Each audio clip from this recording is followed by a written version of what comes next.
Bom, vamos começar. Boa noite. Boa Sejam todos noite. bem-vindos a mais um evento da Adnotare.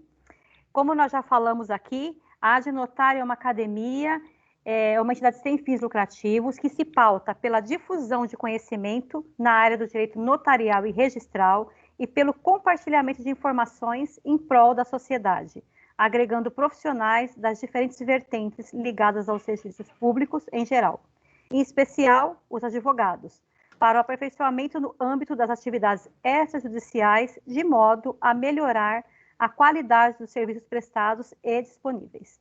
Além de encontros mensais para atualização e debate de temas correlatos, a Adnotare proporciona aos associados material técnico, doutrinário e jurisprudencial por meio de livros e revistas. Então, a gente aproveita também para convidar quem ainda não é associado para que faça parte, né? Nós temos o nosso site, que é o adnotario.org.br, temos o nosso Instagram, que é a Adnotare Academia, então quem puder seguir nas nossas redes sociais. E hoje nós vamos receber o Dr. Marcelo da Silva Borges Brandão, que a nossa querida Liz vai ler o seu currículo. Olá, pessoal, boa noite. Doutor Marcelo, seja muito bem-vindo à Adnotare.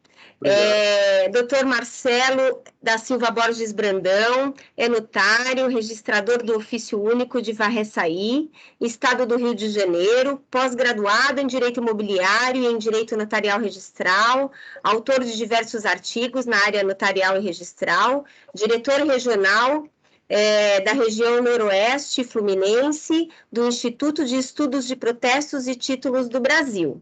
Fica aqui a dica de leitura também na página do Migalhas, a revogação da Instrução Normativa 17B, que vem a fazer aí um paralelo com o que vai ser discutido hoje, sítios de recreio, a revogação da Instrução Normativa 17B.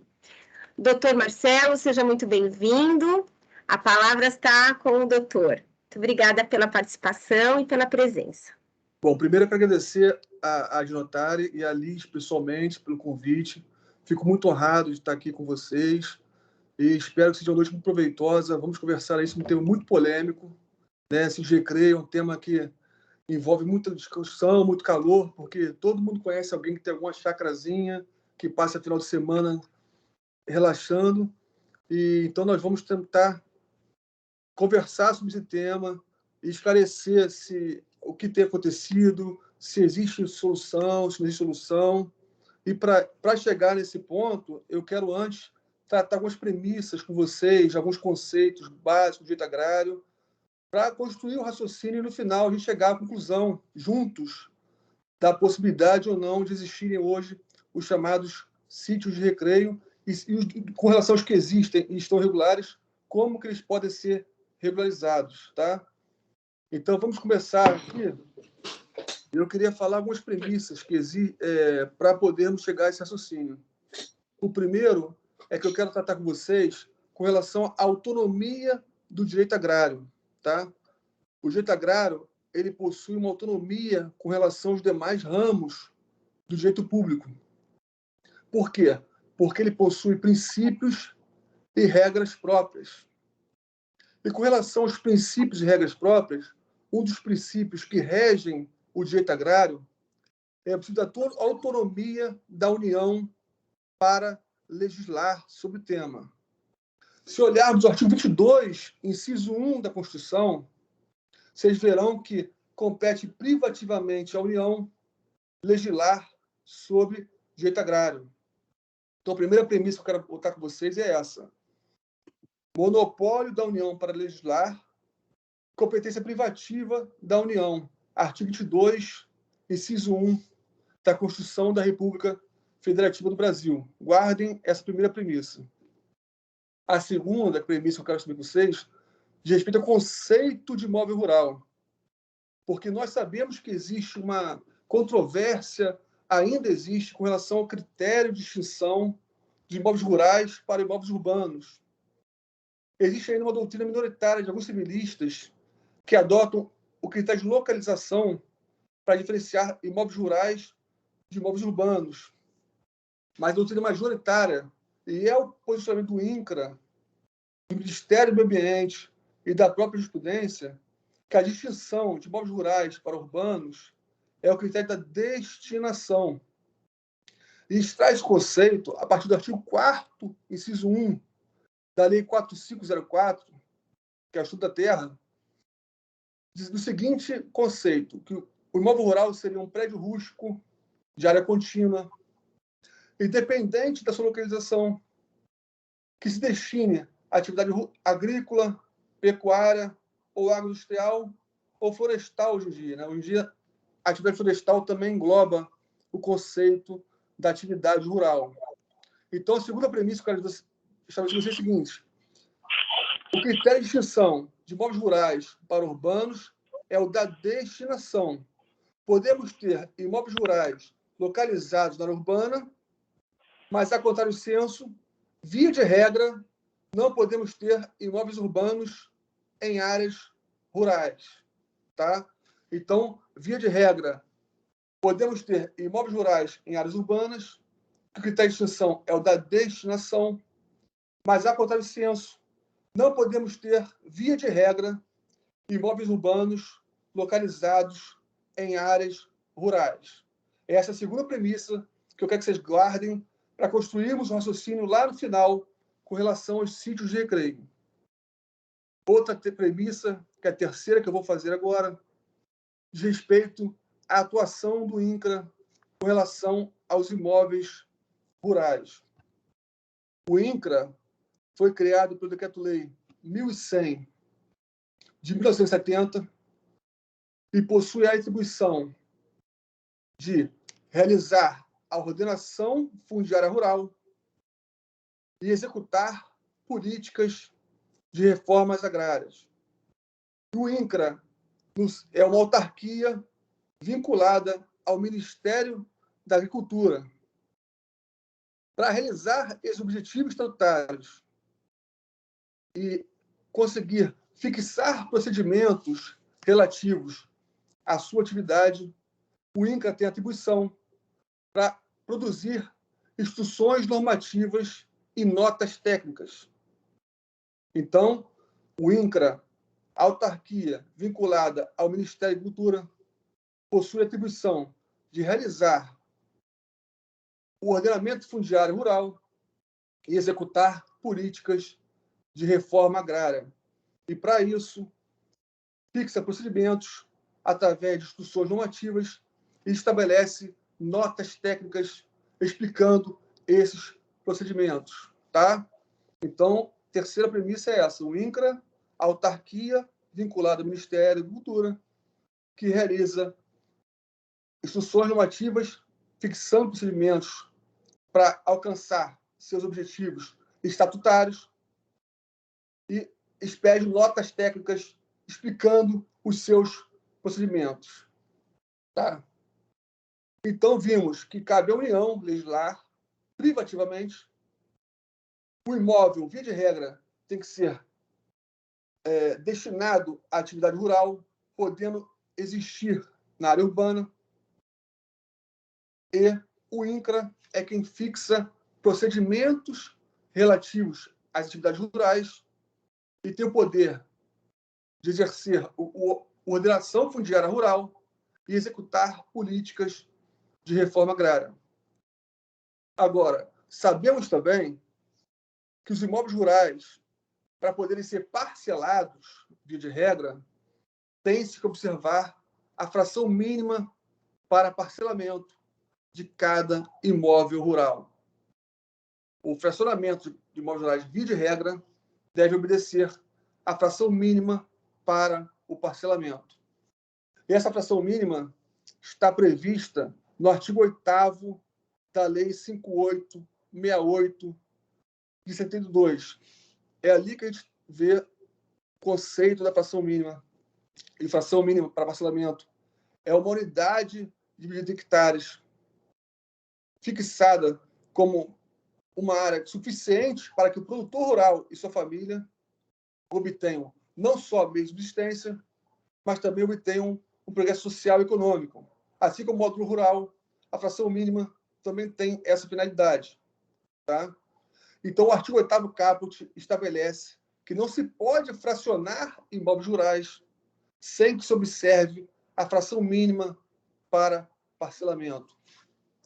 Sobre aspectos práticos, a fração mínima ela está sempre inserida no CCIR, no Certificado de Cadastro de Imóveis Rurais, de cada imóvel. Cada imóvel tem lá o seu CCIR e tem dizendo, nele inserido, qual é a fração mínima para se parcelar aquele imóvel. Mas eu falei que, via de regra, tem-se que respeitar. Existem exceções previstas na própria lei. Tá? Se olharmos o parágrafo 4º desse artigo 8º da Lei 5868, nós veremos que existem exceções na própria norma, como caso do proprietário de imóvel rural, que aliene ao teu vizinho, imóvel lindeiro, uma parcela menor que a fração mínima, e essa parcela será anexada a esse adquirente lindeiro. Isso é possível desde que o imóvel remanescente do alienante também fique acima da fração mínima. Tá? Outra possibilidade de ocorrer hipóteses excepcionais da fração mínima é quando acontece, por exemplo, uma transformação do imóvel rural em urbano e a área remanescente que permanece como rural, ela fica abaixo da fração mínima. Também existe essa possibilidade. E outra hipótese é nos casos de agricultores familiares. Esse conceito está na Lei 11.386. Esse agricultor familiar, se ele tiver um certificado, uma declaração de aptidão para o PRONAF, este agricultor familiar poderá também ter imóveis abaixo da fração mínima para o parcelamento. Tá? São hipóteses previstas no artigo 8º, parágrafo 4º da Lei 5868 de 72. Então, via de regra, deve-se respeitar a fração mínima para se parcelar imóvel. Exceções são aquelas previstas em lei. E agora que nós vamos chegar no tema interessante. Além das previsões do artigo 8º, parágrafo 4º, também existem outras hipóteses previstas em lei da possibilidade de se fracionar imóvel rural abaixo da fração mínima. E as hipóteses previstas na lei estão no Decreto Federal 62504, que trata de hipóteses em que se exige uma autorização prévia do INCRA para se parcelar abaixo da FMP, mas são hipóteses em que o legislador tratou como regras de interesses públicos, fracionamentos feitos por particulares para fins de atendimentos a interesses públicos.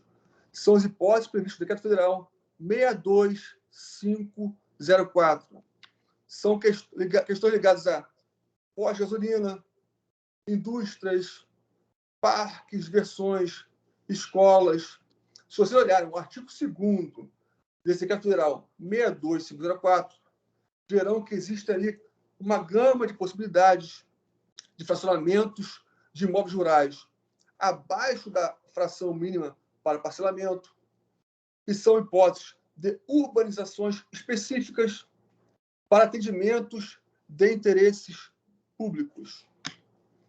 Agora, feitas essas premissas, nós vamos falar agora dos chamados sítios de recreio. Vamos entrar nesse tema agora. Muita gente acha que não existe previsão legal para o sítio de recreio. Da onde tiraram isso? Né? Onde está a previsão legal? Por que estão criando sítio de recreio e não estão regularizando, não estão conseguindo registrar na matrícula do imóvel? Qual é o motivo? Né? A primeira previsão legal sobre os sítios de recreio está no artigo 61, parágrafo 2º da Lei 4504, de 64. E isso eu não escuto ninguém falar. Artigo 61, parágrafo 2º da Lei 4504. Está no capítulo das colonizações particulares. Se você olhar esse artigo, parágrafo 2º do artigo 61, do Estado da Terra, vocês vão ver que existe lá a previsão de loteamentos para urbanizações e para formações de sítios de recreio, e essa norma traz apenas a previsão de que deve ter autorização do INCRA ou do Ministério da Agricultura em suas pastas referente ao projeto de loteamento para formações de sítios de recreio. Então, ao contrário do que muitos falam por aí, existe a primeira previsão legislativa do artigo 61, parágrafo 2º, da Lei 4504. Já o Decreto Federal 59428 é o decreto que regulamenta esse artigo 61, parágrafo 2º. Tá? O Decreto Federal 59428 traz no seu artigo 96 a previsão e está no capítulo de desmembramento de imóveis rurais, ou seja, para criar-se um sítio de recreio, de acordo com esse decreto, o loteamento para fins de formação de sítio de recreio. Se não alcançar o imóvel rural todo, deveria o proprietário desmembrar da matrícula de origem essa parte na qual formará esse loteamento, caso não integre todo o imóvel, tá? Deveria desmembrar esse imóvel rural e nessa parte destacada, abrindo matrícula nova para essa parte, deveria registrar o loteamento para fins de formação de sítios de recreio. Artigo 96 do Decreto Federal 59428. Mas, ao contrário da norma a qual ele regulamenta, ao contrário do 61, parágrafo 2º da Lei 4504, esse Decreto Federal trouxe requisitos necessários para que se pudesse criar um loteamento para fins de formações de sítios de recreio. E quais seriam esses requisitos? O imóvel teria que estar em um local em que a sede esteja em processos de urbanização, ou com características já de urbanização, ou que a área seja oficialmente considerada como zona de turismo, de estância hidromineral ou balneários, ou ainda o imóvel tenha se tornado improdutivo, ficando assim antieconômico. Então, volto a destacar, pelo Decreto Federal 59428, que regulamentou o artigo 61, parágrafo 2º da Lei 4504, o proprietário que quisesse criar um loteamento para fins de formações de sítios de recreio teria que ser um imóvel rural que atendesse ao menos um desses requisitos. Que ficasse demonstrado que a sede já seria um local em urbanização, mas aqui, detalhe, tá? Pressupõe-se aqui que não existe uma lei dizendo que aquela área era área de expansão urbana, porque se existisse lei dizendo que aquela área era área de expansão urbana, não estaríamos falando aqui de sítio de recreio, e sim de imóveis urbanos propriamente ditos, tá? Não estaríamos discutindo sítio de recreio. Então, seria uma área em que a sede demonstraria que está urbanizada ou em vias de urbanização, mas sem a existência de uma lei tratando-a como zona de expansão urbana ou de legislação ou de urbanização específica, tá? Ou ainda, segundo requisito, é alternativo, não é cumulativo. Ou ainda, que essa área tenha sido considerada improdutiva ou antieconômica, ou ainda, como dito, que tenha oficialmente declaração que era zona de turismo, ou área de estância hidromineral, ou seja, um balneário. Então, nós temos essas leis, essa lei 4504, artigo 61, parágrafo 2º, e o Decreto Federal 59428, ambas em vigor. Não existe nenhuma declaração de constitucionalidade ou de não recepção pela Constituição. E isso eu quero deixar bem claro. Nós não temos nenhuma declaração de constitucionalidade e nem nenhuma declaração de não recepção dessas normas pela Constituição atual de 88. Tá? Mas, como eu tinha dito para vocês, como eu tinha falado com vocês, o INCRA tem a atribuição de realizar o ordenamento fundiário rural e executar políticas de reforma agrária. Foi criado pelo Decreto-Lei 1100 de 70. E, para isso, o INCRA estabelece instruções normativas. Em 1980, o INCRA expediu uma instrução normativa 17B para tratar de hipóteses específicas de fracionamentos de imóveis rurais. Ele tratou das seguintes hipóteses de fracionamentos. Primeira hipótese: fracionamentos de imóveis rurais para fins urbanos, em áreas urbanas ou de expansão urbana.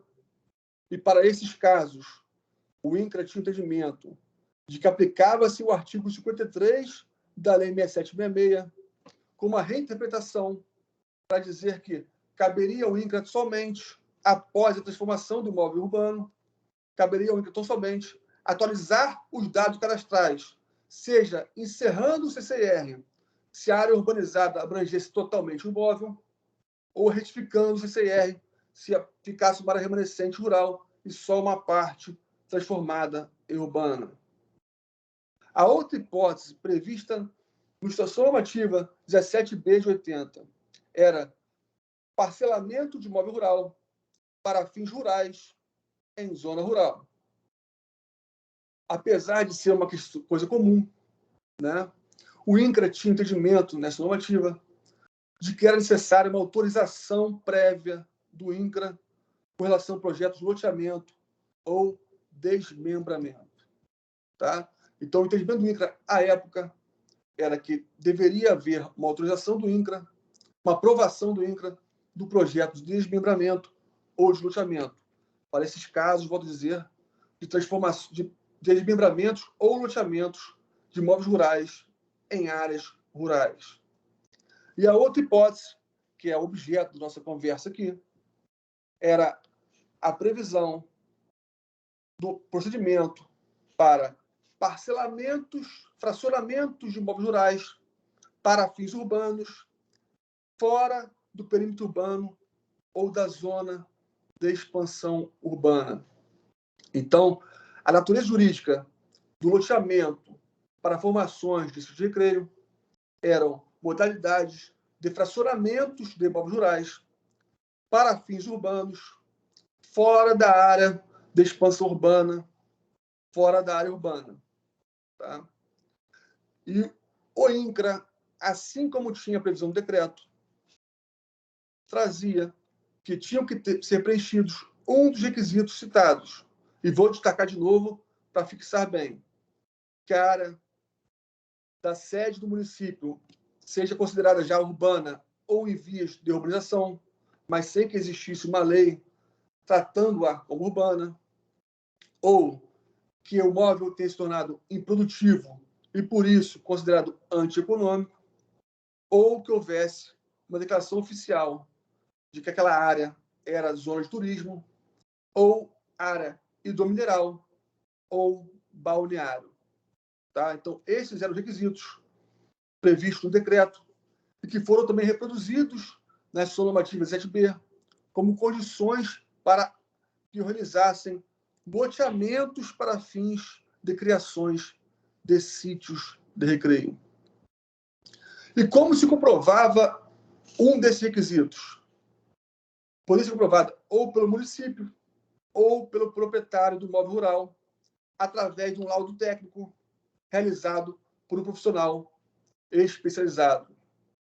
Então, a comprovação de um desses requisitos para fins de criação do loteamento para fins de recreio se dava através do município ou do seu proprietário, apresentando um laudo técnico de um profissional especializado, comprovando um desses requisitos.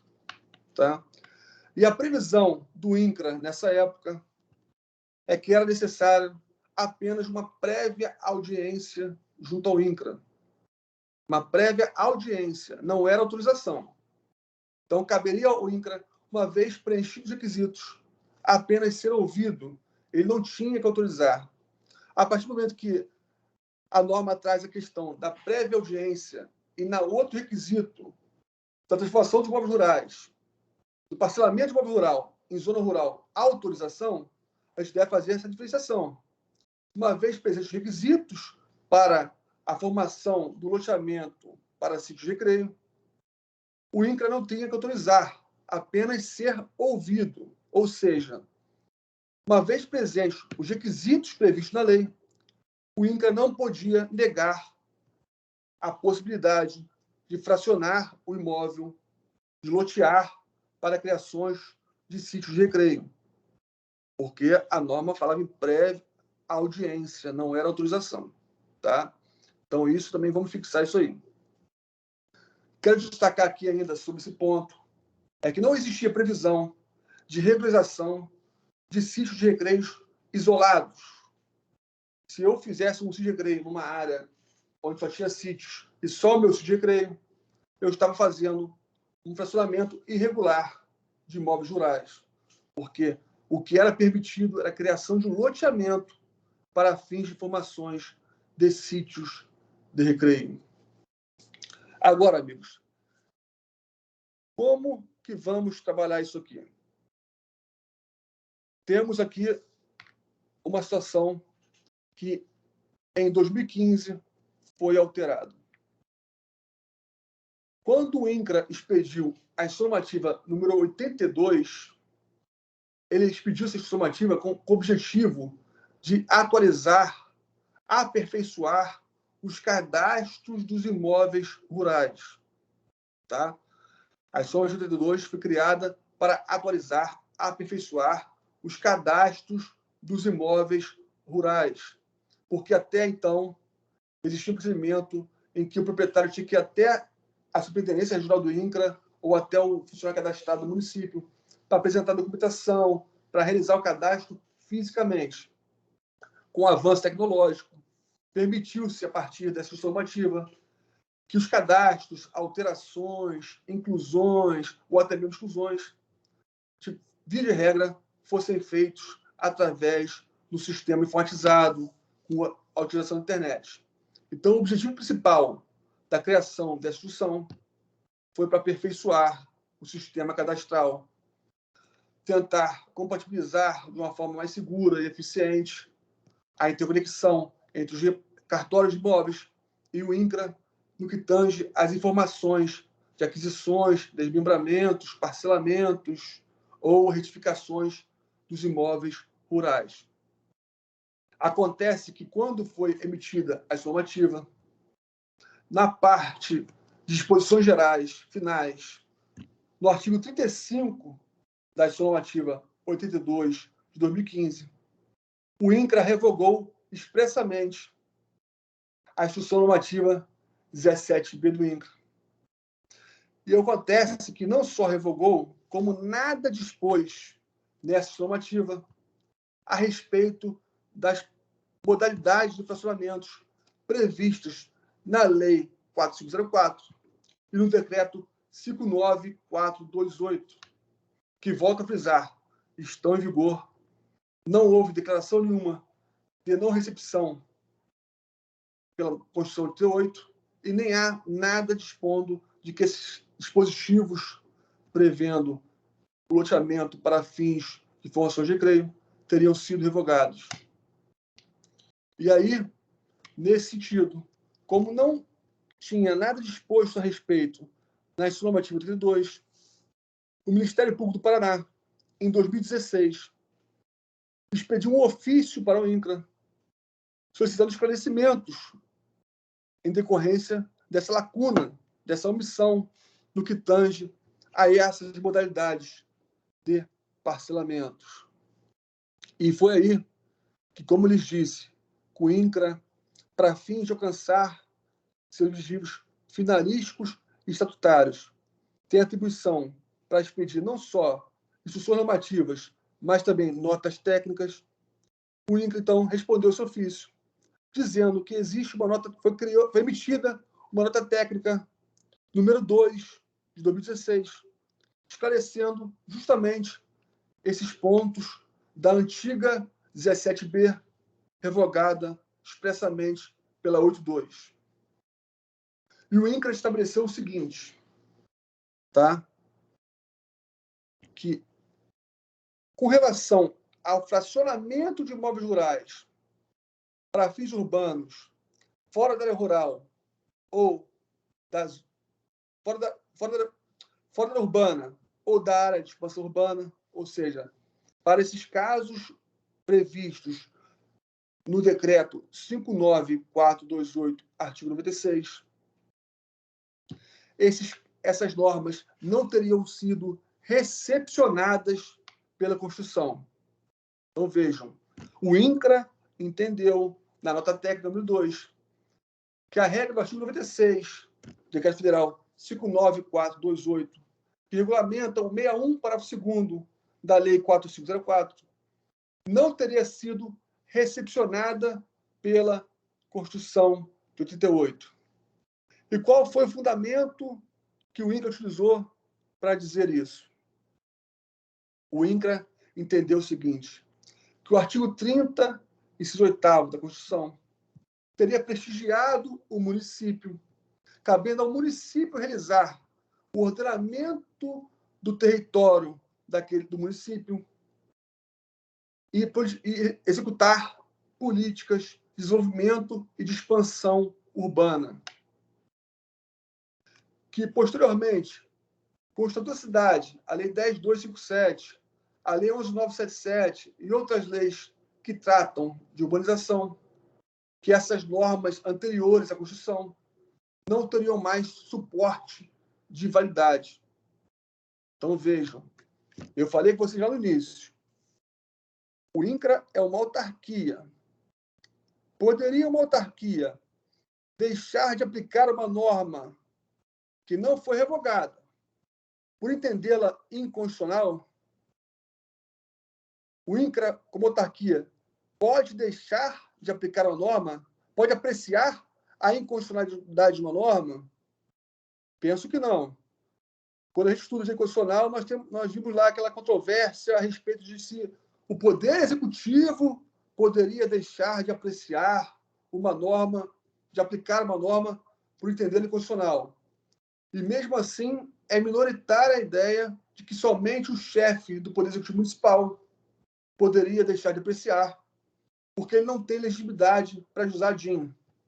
Né? A corrente majoritária do direito constitucional entende que ninguém poderia deixar de aplicar uma norma por entender inconstitucional. E o INCRA, como autarquia, não tem atribuição para declarar uma norma inconstitucional ou deixar de aplicá-la.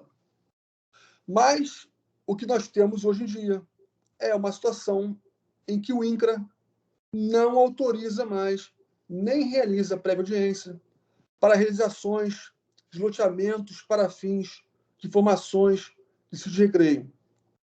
Nessa nota técnica número 2, o INCRA ainda disse que eventuais procedimentos instaurados em andamento junto à Superintendência Regional do INCRA até a partir do Instituto 82 deveriam ser encerrados. Então, nós temos várias situações de sítios de recreio, loteamentos criados para forças de recreio, a égide da Instituto 82, ou seja, não foram regularizados e hoje estão pendentes de regularização, porque o INCRA não autoriza e não faz prévia audiência mais com o objetivo de autorizar.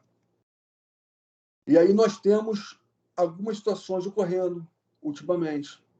Eu acho perfeitamente possível que alguém que esteja na posse de um sítio há mais de 15 anos, uma posse qualificada, mansa, pacífica, ininterrupta, com intenção de ser dono, né, de 15 anos, possa requerer ao escapião desse sítio recreio individualmente, na modalidade extraordinária, ou se desse loteamento criado para fins de formações de recreio foi gerado um núcleo urbano informal, que se realize a regularização através da REURB.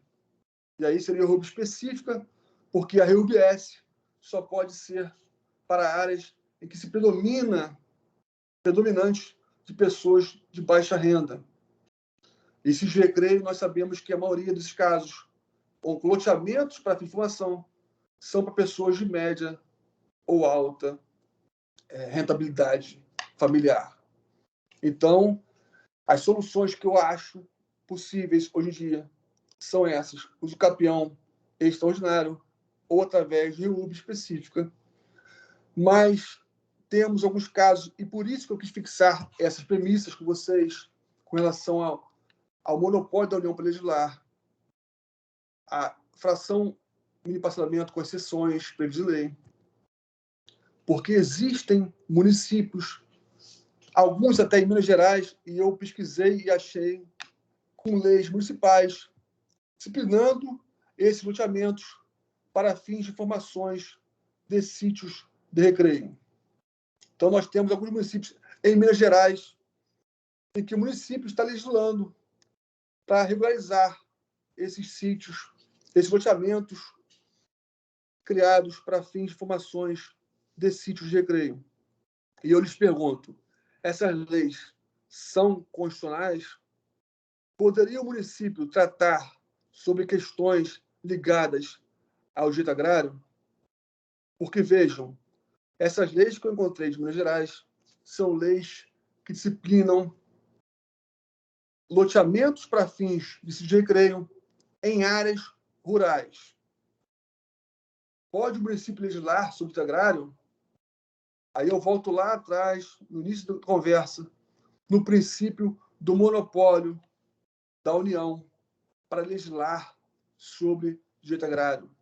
E o artigo 22, inciso 1 da Constituição, que disciplina, que compete privativamente à União legislar sobre direito agrário.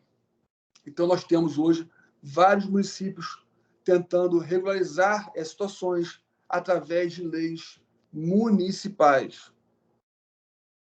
Como lhes falei, a natureza jurídica desses loteamentos são fracionamentos de imóveis rurais para fins urbanos em zonas rurais. O que seria possível além da possibilidade de regularização através do capião ou da REURB? Ao meu ver, e aí nós sairíamos da questão da discussão a respeito dos loteamentos para fins de sítios de recreio. O que poderia ser feito é que o município criasse uma lei específica, desde que fixada a partir do seu plano diretor para imóveis em que são obrigatórios ter o plano diretor, aqueles imóveis acima de 20 mil habitantes, ou ainda aqueles municípios em que não tem o plano diretor, ou seja, em casos de municípios abaixo de 20 mil habitantes, que fixem, através de lei específica, a transformação daquela área em urbana e respeitando os requisitos do Estatuto da Cidade, do Plano Diretor e do artigo 42b do Estatuto da Cidade. Ou seja, criando o núcleo urbano realmente. Então, há possibilidade dos municípios criarem leis específicas para transformar aquela área urbana, para posteriormente tratar esses imóveis como urbanos, esquecendo a questão relacionada aos sítios de recreio. Tá? Agora, o que temos de interessante aqui é que essas leis municipais, ao dispor sobre essas áreas rurais, regularizando esses loteamentos para fins de sítios de recreio, eles estabelecem que deve se aplicar as regras da Lei 6766 e da Lei 4591 de 64. E aí eu trouxe uma decisão interessante do Tribunal de Justiça de Minas Gerais, uma arguição de constitucionalidade. Anotem aí para quem quiser anotar. Arguição 027-0315. Arguição 027-0315. Dígito 47.2014.8.13.0000. Tá? Decisão do TJ de Minas Gerais a respeito de uma lei municipal, que era a lei complementar municipal, do município chamado São Sebastião do Paraíso. E essa lei complementar municipal tinha regulamentado a possibilidade de serem regularizados esses loteamentos aplicando a Lei 6766 e a Lei 4591 naquilo que fosse compatível. E nessa arguição de constitucionalidade, o órgão especial do Tribunal de Justiça de Minas Gerais entendeu que essa lei municipal seria inconstitucional, justamente porque cabe somente ao município legislar sobre direito agrário. Então, não poderia o município tratar de regras relativas à área rural desse município. Tá, pessoal? Então, o principal fundamento da decisão sobre a inconstitucionalidade foi ofensa à regra do artigo 22, inciso 1 da Constituição, que cabe somente ao município legislar sobre direito agrário. E nessa decisão, esse órgão especial ainda deixou a seguinte questão interessante e que eu falei agora que é a saída. Caberia ao município dessa situação, através de uma lei específica ou uma lei de expansão urbana. E, claro, que atendidos os requisitos do plano diretor daquele município ou as diretrizes fixadas pelo artigo 42b da Lei 10.257, transformar aquela área em urbana, criando uma lei municipal, transformando aquela área em urbana.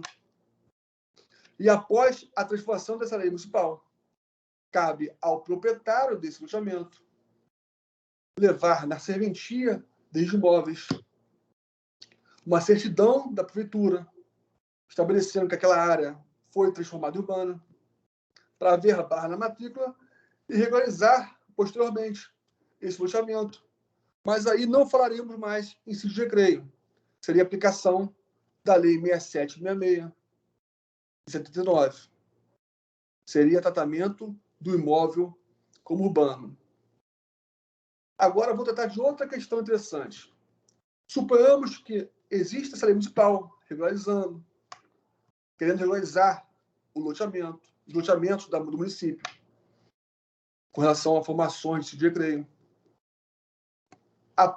O proprietário desse loteamento vai à prefeitura e, a partir dessa lei, é aprovado o projeto de loteamento para formações de recreio, tratando como parcelamento de imóvel rural para fins urbanos em área rural, ou seja, não há transformação da área como em zona de expansão urbana ou urbanização específica.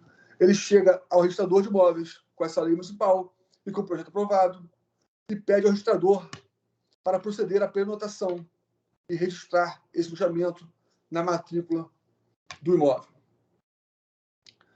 Poderia o registrador devolver esse título com fundamento na inconstitucionalidade da norma municipal? O registrador pode fazer isso? Ele pode também apreciar a inconstitucionalidade da norma e dizer, olha, essa norma inconstitucional, faço a nota devolutiva com base nesse fundamento. O registrador, a atividade dele é jurisdicional ou é administrativa? Lhes falo, como registrador e com base na doutrina, a atividade do registrador de imóveis é uma atividade administrativa. Salvo o entendimento moderno que tem surgido agora com relação aos procedimentos que estão sendo extrajudicializados, com relação ao entendimento do professor Humberto Dalla, Leonardo Greco, que tratam desses procedimentos na atuação do registrador e do notário como jurisdição voluntária extrajudicial, mas isso é outra história. A atividade típica do registrador é uma atividade administrativa. Existe a presunção de legitimidade e de legalidade das normas municipais. E o registrador não pode ingressar no mérito administrativo e nem analisar se a lei municipal ela é constitucional ou inconstitucional. Tá? O registrador não tem essa atribuição. Assim como ele não pode examinar decisão judicial, o mérito, mas apenas se há ofensas a princípios do registro imobiliário, continuidade, especialidade, e se há vícios formais no título, extrínsecos. Com relação aos títulos administrativos, o registrador também não pode analisar mérito administrativo e nem se há inconstitucionalidade na norma. Mas, nesses casos específicos de loteamentos para formações de CREI, como o decreto regulamentador ainda está em vigor, como eu falei, não foi declarado constitucional, o que acontece é que o INCRA não tem entendimento agora de que não autoriza mais a sua criação, não realiza prévia audiência.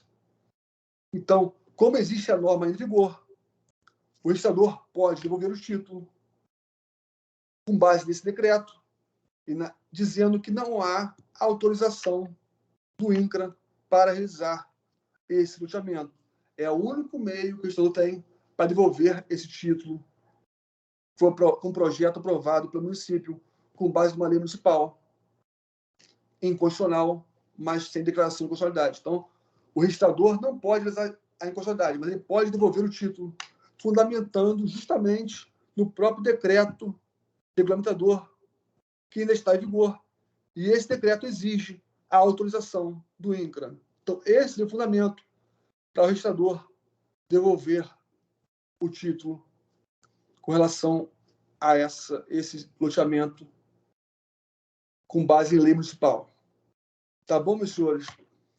Então, para finalizar aqui nossa conversa, antes das perguntas, eu entendo, então, que a regularização pode se dar individualmente através do campeão extrajudicial, havendo posse mansa, pacífica, interrupta, no prazo de 15 anos, ou através de reurb aquele loteamento como núcleo urbano informal,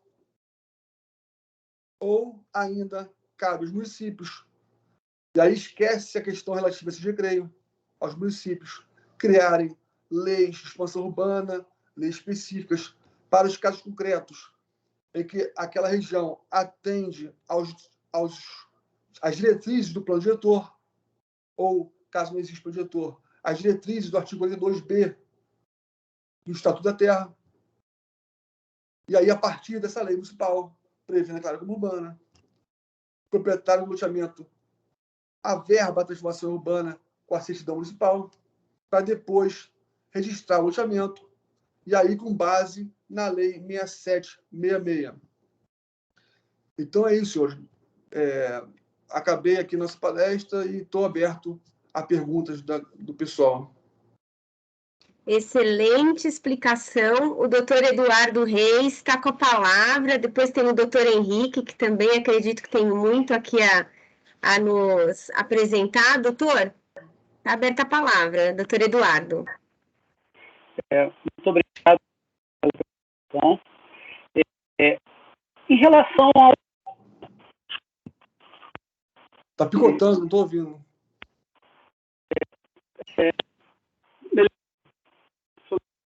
Agora, está melhor? Não. E se o senhor tirar o áudio, o fone? Vou fazer isso. Um segundo.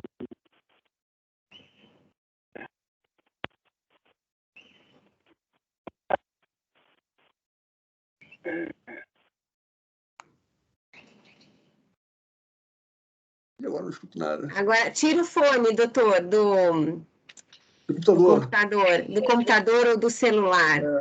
Ele não? Não. Aí, agora sim. Entendeu? Bora, doutor. Está com a palavra.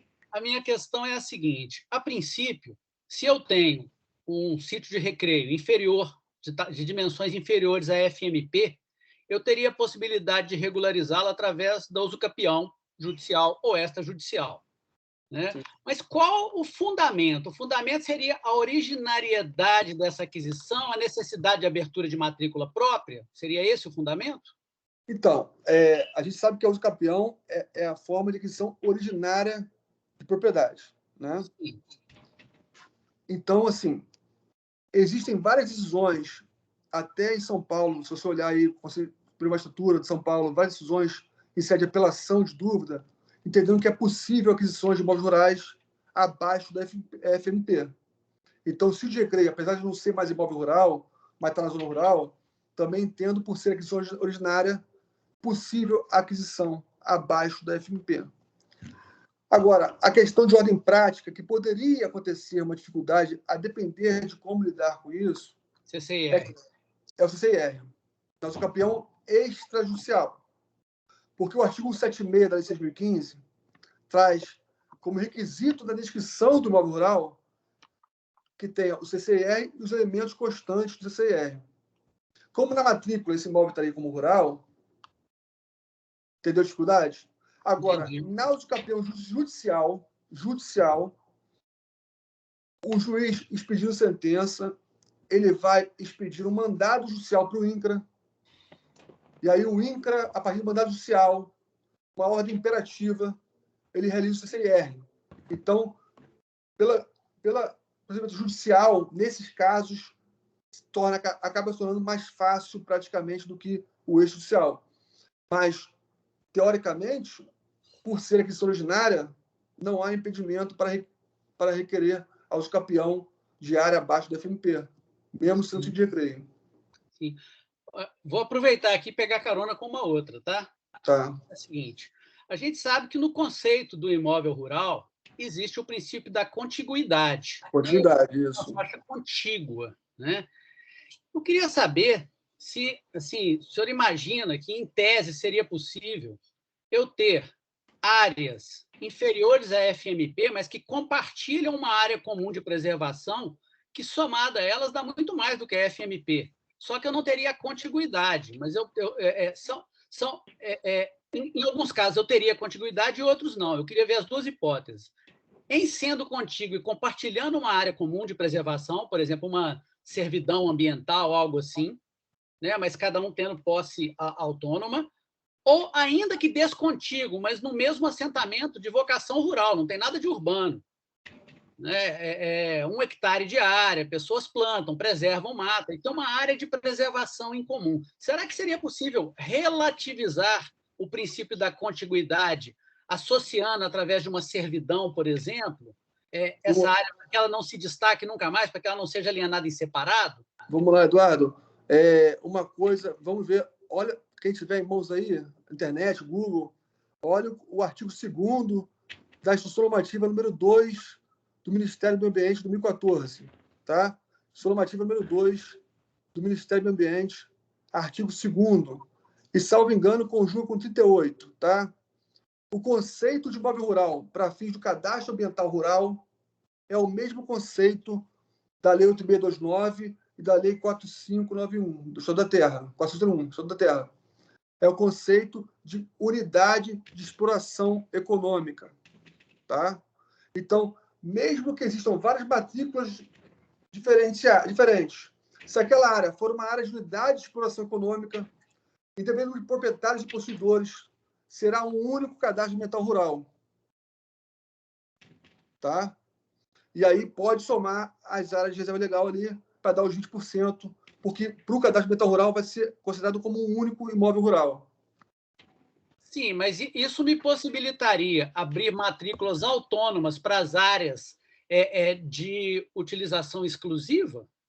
Então, Eduardo, tem que fazer diferenciação. Uma coisa é o Conselho de Imóvel Rural do Estado da Terra e da Lei de Reforma Agrária com relação aos cadastros administrativos, CCIR, CAR, que aí tem esse conceito de unidade de exploração econômica. Outra coisa é o conceito para o sistema registral imobiliário, que aí é um conceito que diz respeito ao princípio da unitariedade da matrícula. Cada matrícula imobiliária só comporta uma unidade imobiliária. Havendo fracionamentos de imóveis rurais, cada fracionamento vai ser considerado uma matrícula. E aí cada fracionamento tem que respeitar a fração mínima. São conceitos distintos. Para fins de cadastros ambientais rurais ou administrativos do CCR, aí cabe o que você falou.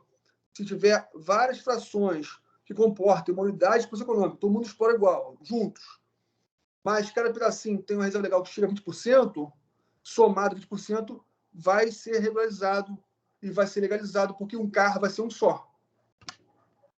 Sim. Você já viu exemplos de algum tipo de releitura desse princípio da contiguidade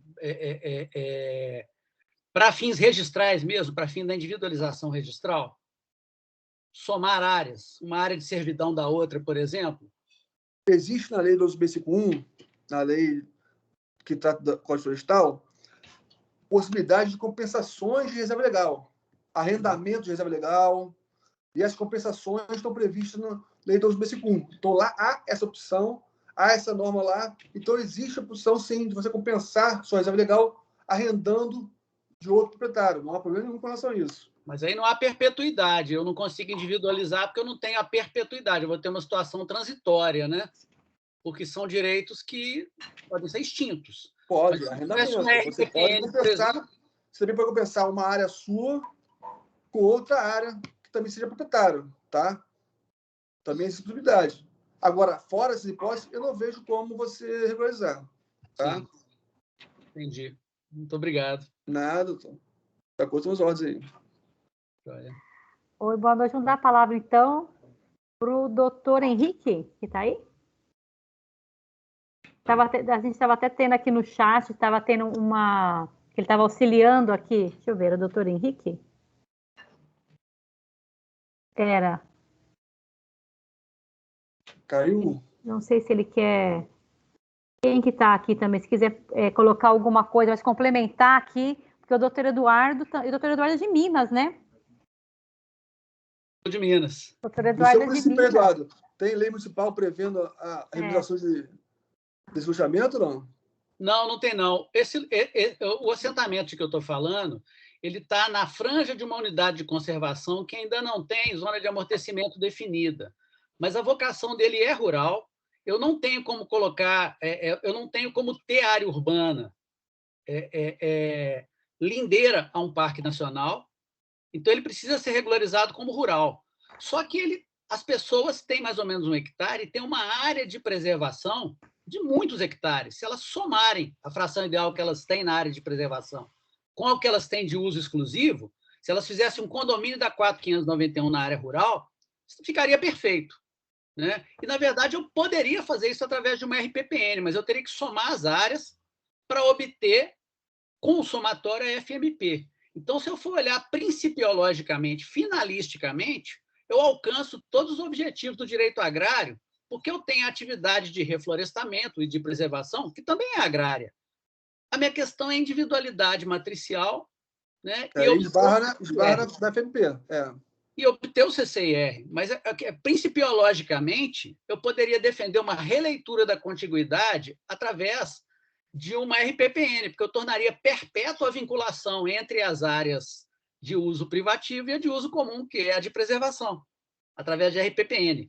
Mas seria, assim, realmente uma releitura do princípio, né? Porque, olha só, Eduardo, o legislador, tá, do direito agrário, ele visa evitar que ocorram minifúndios, latifúndios produtivos, ocorra êxodo rural, mas, ao mesmo tempo, existe a Lei 11.326, que trata do proprietário, do agricultor familiar, e esse agricultor familiar, se ele tiver uma declaração de aptidão para o PRONAF, tá, ele pode ter imóveis abaixo da fração mínima, mas é hipótese prevista em lei. Fora das hipóteses de lei, aí fica difícil. Esse é um caminho que muitos, com certeza, devem utilizar, mas realmente a vocação tem que ser aferida, comprovada, né? Tem que preencher o requisito da lei, 11.326, tá? Ótimo. Deixa eu ver, acho que tem também, tem aqui o doutor Isaías e tem o doutor César Machado. Não sei se o doutor César Machado quer falar também, ou quer que eu faça aqui a pergunta? Deixa eu ver. Ele colocou que ele tem 3 perguntas. Não sei se ele vai querer abrir aqui o áudio. Posso abrir? Pode falar então, é melhor. Tudo bem? Boa noite. Boa noite. Eu coloquei aqui no chat, eu tenho 3 dúvidas, né, quanto ao que você falou.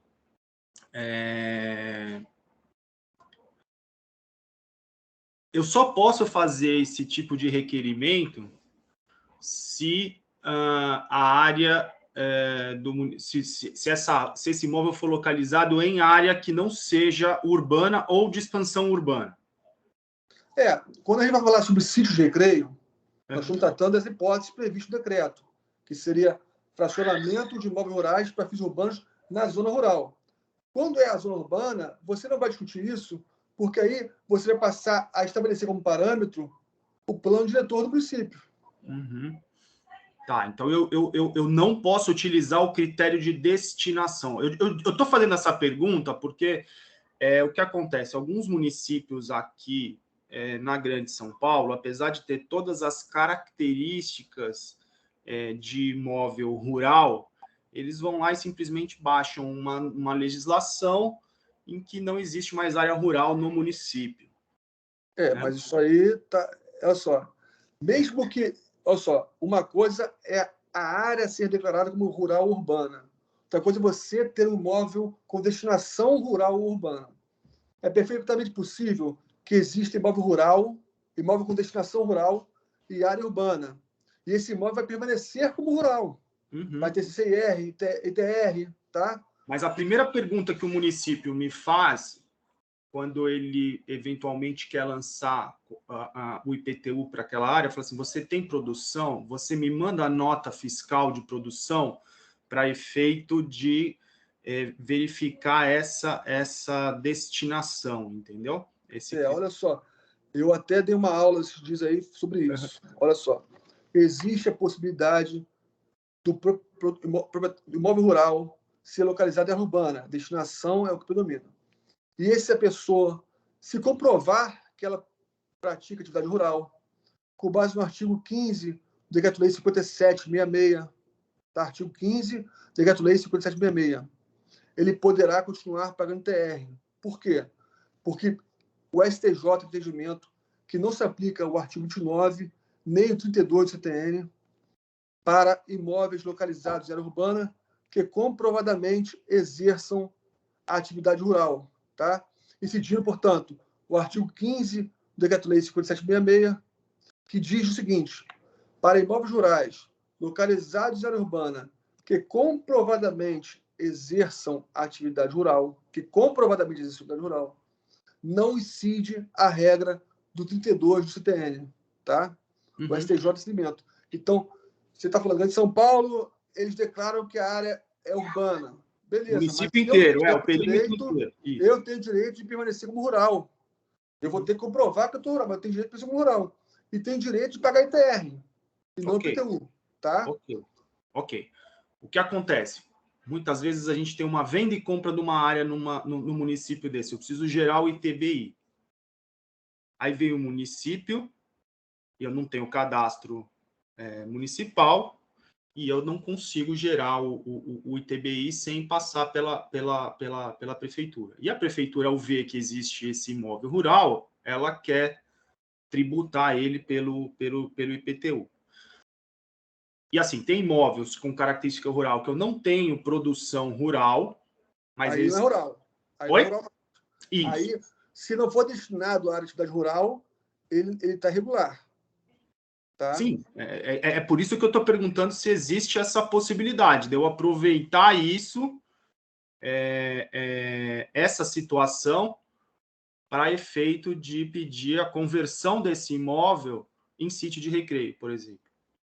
Pois é, sítio de recreio é o que eu falei, né? Infelizmente, para ser regularizado, teria que ter ou REURB ou os campeão extraordinário, se for individualizado, né? REURB foi criado no urbano formal, né? Aquela área transformada em urbana, mas de forma informal, ou o campeão extraordinário, se for individualmente um sítio de recreio isolado e o cara está 15 anos com posse mansa, pacífica, ininterrupta, né?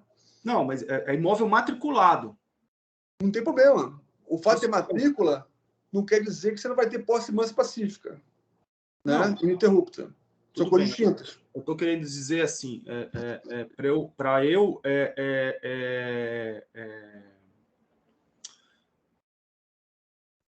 fugir dessa destinação econômica, porque o sítio de recreio você não precisa necessariamente ter destinação econômica, isso que eu quero dizer. Não, o sítio de recreio é para fins urbanos.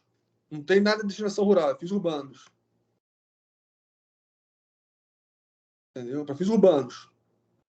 Era uma hipótese prevista em lei em que poderia fracionar imóveis rurais para criar um loteamento para fins urbanos, em área rural. Ou seja, é aquele caso do cara que quer ter um fim de semana, lazer numa chácara, com piscininha, sem produzir nada. Era possível até 2015. Tá? Aí o INCRA entendeu que não poderia mais, e aí criou esse lema que todo mundo discute hoje em dia. Aí os municípios, para tentar regularizar as situações, ao invés de criar uma lei municipal, criando aquela área urbana, porque de repente não tem vontade nem questão financeira para criar mecanismos urbanizáveis ali, né? Calçamento, via pública, iluminação. Para evitar esse gasto, o município tenta regularizar, disciplinando questões agrárias na lei municipal, o que é inconstitucional. Né? Acabei de falar com vocês que a competência da União privativa para legislar sobre direito agrário. Então, assim, existe essa hipótese, que o município está tentando regularizar situações clandestinas de loteamentos de recreio por questões fáticas, né? São pessoas que têm um sítio de recreio há muitos anos, que nunca regularizaram, e aí não gera IPTU para o município, às vezes, porque o município não está podendo cobrar ainda.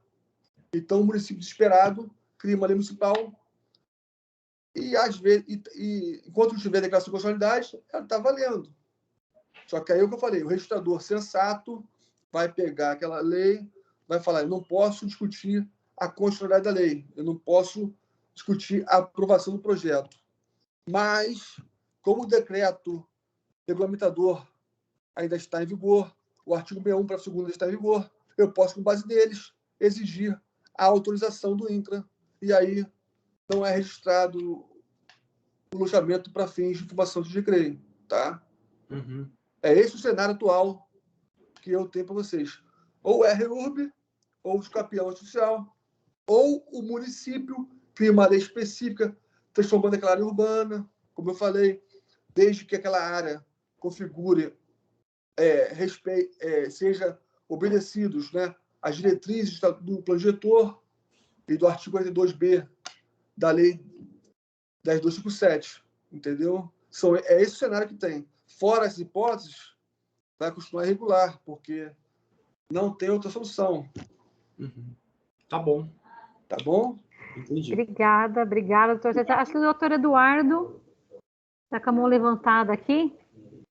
Vamos Acho deixar que ele estou falar. funcionando aqui nas perguntas. Se tiver, me avisa aí que eu... Mas não é uma pergunta, não é mais uma reflexão. Tá. Me parece que a solução para o periurbano no Brasil, ela está no urbano, ela está nos planos diretores, não? Com certeza, com Porque certeza. o nosso rural, ele é agrário, juridicamente ele é agrário, ele não é rural, ele é agrário, né? Ele é voltado para a atividade econômica agrária, né? E se eu quero um periurbano, se eu tenho uma demanda social para o periurbano, eu teria que ter uma forma de urbanização específica, né, muito mais flexível, né, mas que o 42B fosse atendido, evidentemente, né, para que se expanda esse perímetro urbano e que se preveja essa área de expansão urbana para fins rurais não agrários, né, ou de sítios de recreio que seja, né, um meio termo, aí, digamos, entre o agrário e o urbano. Então, me parece que a solução para o periurbano talvez ela nem demande legislação federal, talvez os planos diretores possam tratar disso. Não, olha só, é isso que eu tenho que deixar bem claro. Direito agrário, só União. Então, aquela área tem que ser urbanizada. Isso, Tá? urbana. Esquece discussão rural, urbana. E aí, os embargadores aqui do órgão especial do TJ Minas Gerais, que eu acabei de citar na questão, foram perfeitos com relação a isso. Falaram, olha, matéria de agrário, artigo 2, inciso 1 da Constituição, só União. Cabe ao município transformar aquela área urbana, criando uma lei específica, obedecendo as diretrizes do plano diretor. E aí, e aí que eu falo sobre o aspecto prático, registral imobiliário, que uma vez criada a lei aprovada, cabe ao proprietário do imóvel trazer essa lei até o cartório com a certidão municipal, discriminando aquela área como urbana, a verba na matrícula, a transformação daquele imóvel como urbano, para depois registrar o loteamento. E aí nós vamos discutir questões urbanísticas e não rurais. Tá? Sim. O doutor Marcelo, Oi. não sei se você está acompanhando o chat aqui, tá o doutor Isaías Gomes Ferro. Ih, meu mestre, minha referência aí. Ele está aqui falando que os agraristas venceram os tributaristas. E aí ele está falando que teve a honra, né? Tá falando que a gente teve a honra de ter aqui um grande professor. Ele é o meu mestre, ele é um professor de imóveis rurais, de direito agrário, top no Brasil, e eu tenho ele como referência, um grande mestre. Doutor Isaías, vai falar um oi aqui para a gente, obrigada. Muito feliz de ter você aqui, amigo. Bom, pessoal, acho que por hoje, acho que já temos aí, acho que ajudou bastante com relação ao uso capião, porque essa discussão da fração mínima de parcelamento na uso capião, principalmente para imóveis rurais, tinha essa discussão da fração mínima de parcelamento, mas eu acredito que isso já está superado, né? Até porque... Não, a questão assim, existe ainda quem entenda que não cabe uso capião de imóveis rurais abaixo da fração mínima, tem gente que entende assim ainda. Sim. Mas você tem uma decisão recente até do STF, porque ele fala que a própria lei ela não impôs nenhum outro requisito, né? Mas aí foi em relação ao uso capião constitucional. Tá? Aquela constitucional, porque não poderia uma lei ordinária... Foi no caso do apartamento, né? A função social da propriedade, tá? Mas foi com relação ao uso capião constitucional, urbana. Mas eu acho que tá para a gente fazer um paralelo com isso também, né? Mas existem decisões de São Paulo, se você pesquisar, você vai achar aí. Eu até achei há pouco tempo falando justamente sobre isso.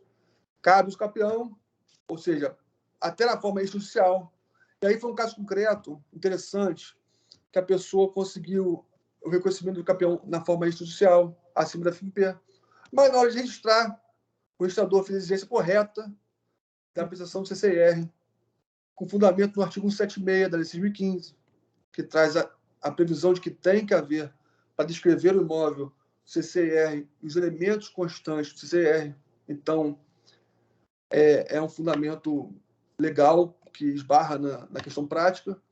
Mas nessa decisão, aí suscitaram dúvida, o requerente do uso capião, ao ver essa devolutiva, porque faltava esse requisito, estou dúvida para o juiz, e aí estou dúvida para o registrador, perdão, e aí chegou em sede de apelação, o Conselho Superior do Magistrado de São Paulo, e lá a decisão interessante foi a seguinte: correto, a aquisição originária foi adquirido o imóvel pelo capião, por ser aquisição originária, mas também foi correta a exigência do registrador com relação ao CCR, que caberia ao requerente ajuizar a obrigação de fazer em face do INCRA para que ele realize o cadastro do CCR.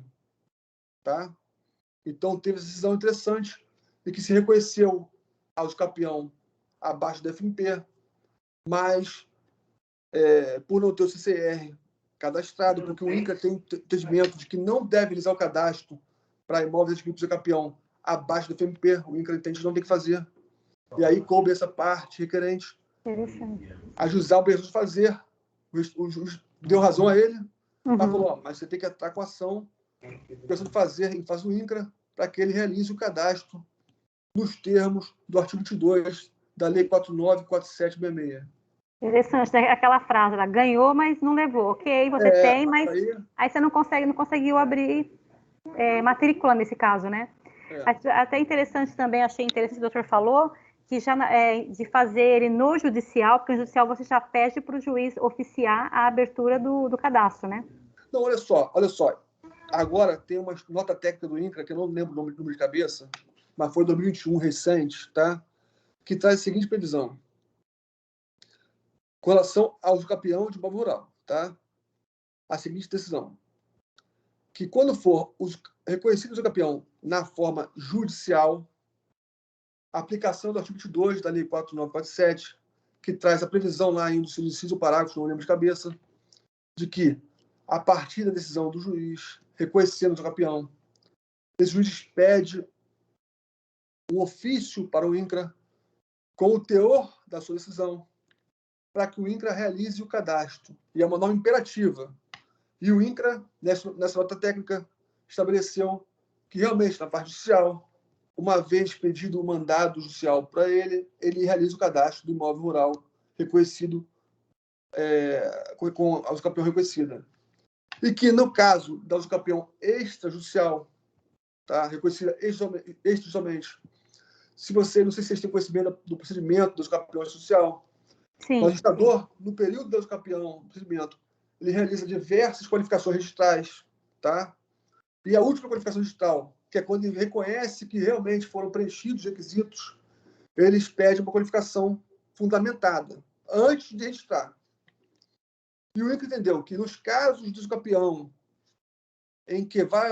Mas aí tem que ocorrer inserção dos dados com memória ativa e planta já referenciados no CIGEF, ou seja, o imóvel tem que estar já referenciado. E aí, nesses casos de reconhecimento extrajudicial, com a inserção dos dados no CIGEF, o requerente tem que apresentar uma certidão dessa última qualificação registral positiva do registrador antes do registro, ou seja, a qualificação registral do registrador reconhecendo que ocorreu o usucapião na modalidade pretendida na forma extrajudicial. O registrador expede certidão dessa qualificação e o requerente leva a certidão no INCRA para o INCRA realizar o cadastro do CCIR. E aí pega o CCIR e leva para o registrador registrar. Mas diz respeito aos casos de imóveis georreferenciados e que houve inclusão de dados no sistema de gestão fundiária do INCRA. Tá? Nossa, interessante. Então, assim, com a qualificação positiva do registrador, ele vai ter que... Leva e aí você consegue abrir o CCIR. É interessante, né? O INCRA realiza o cadastro e traz para o registrador fazer o registro do usucapião. Interessante, doutor Marcelo. Bom, também a gente já deu nosso horário também, a gente só tem que agradecer aqui. Eu acho que quem ficou até o finalzinho aqui, né, doutor Eduardo, a gente aproveitou ainda mais, ainda teve as dicas ainda. E se o senhor quer fazer mais alguma consideração? Não, eu só tenho que agradecer pela oportunidade de estar com vocês aí. Foi uma noite muito proveitosa, muito gostosa. Obrigado, Liz, pelo convite. Obrigado, Zéia.